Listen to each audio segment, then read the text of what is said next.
لقيتيها؟ لا، صار لي زمان عم دور، بس ما في ولا محطة بهالراديو بتنسمع، ما عم بفهم ليش. أنا عم أحكي عن الشجرة مو عن المحطة.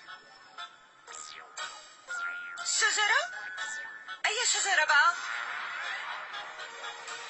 الشجرة اللي على أساس تروحي تشوفي حبيبك راكيش عندها. مين لك ايه صح، الشجرة صح. أنا صار لي زمان عم دور عليها. أنا رح خلي عيني على الطريق وضل عم راقب لحتى لاقي هالشجرة، وأول ما ألمحه لراكيش واقف رح روح لعنده فورا، لأنه وين ما بيكون حبيبي راكيش أنا بدي أكون معه.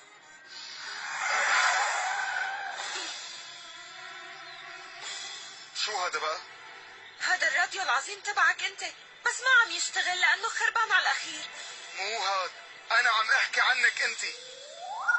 أول ما شفتك كنت تعبانة، بعدين حضرتك قلتي لي إنه صار لك عم تدوري على راكيش 3 أيام، بس يعني مو مبين عليك الزعل وأنت عم تدوري على راكيش لتلاقيه. بعدين قلتي لي إنه صار لك 3 أيام ما أكلتي ولا لقمة ولهلا بلا أكل. ووقت إجت الشرطة فجأة على المحل وقفتي ورفعتي إيديكي هيك. شو مفكرتيني أجدى؟ ولا ما بفهم أبدا؟ شو هالتمثيلية؟ اعترفي بقى أنت كنتي عم تكذبي علي. إيه، أنا عم أكذب عليه.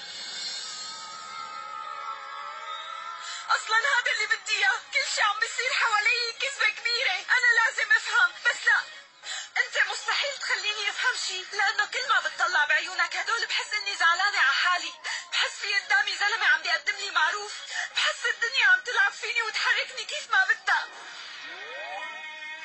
بس شو بدي أعمل؟ أصلا أنا شو طالع بإيدي؟ أنا ما فيني فكر حتى بالرجعة على البيت، لأني طلعت من عند أهلي مقررة ما برجع للاقي راكيش. ولا تفكر إني وحدة من هالبنات اللي جايين من الشارع، ما في بنت لحالها بهالايام الوسخة تقدر انه تحافظ على حالها، بس انا من عائلة محترمة ومالي بهالقصص كلها. لسه شغلة مشان قصة الشرطة، انا ارتعبت لانه فكرت للحظة معقول يكونوا اهلي ورا هالقصة وبعطينهم لحتى يلاحقوني ويجيبوني. هذا الشيء اللي خلاني ارفع ايدي، وانت الشخص الوحيد اللي صدقني وقت يلي ما كان في حدا عم بيصدقني. شكرا كثير على كل شي عملته معي، انت ما قصرت، اصلا ما رح انسى، عن جد شكرا الك. بس لا، اذا كنت عم بتشك بكل كلمة انا قلتها لاني ما لقيت الشجرة فكتير عيب علي، وعيب علي التعليم اللي تعلمته. عن جد بتشكرك، هلا صارت طرقاتنا كتير مختلفة، انا ما فيني اقبل اي مساعدة من حدا مو مصدقني.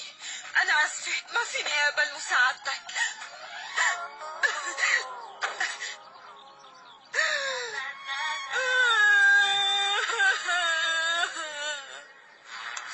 يا الله، شو هالتمثيلية هي؟ يلا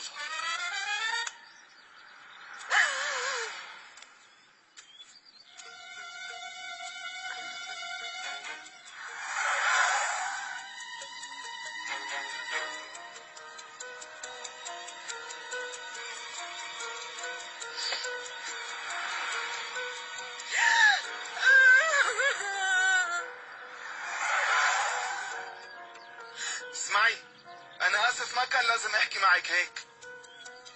تطلعي لو سمحتي؟ لا، بهالطريقة عم بتغرقني بجمايلك، ما عاد فيني أقبل مساعدة منك. خلاص أنا رح روح. بتركبي بالسيارة وأنت ساكتة ولا بمشي ها؟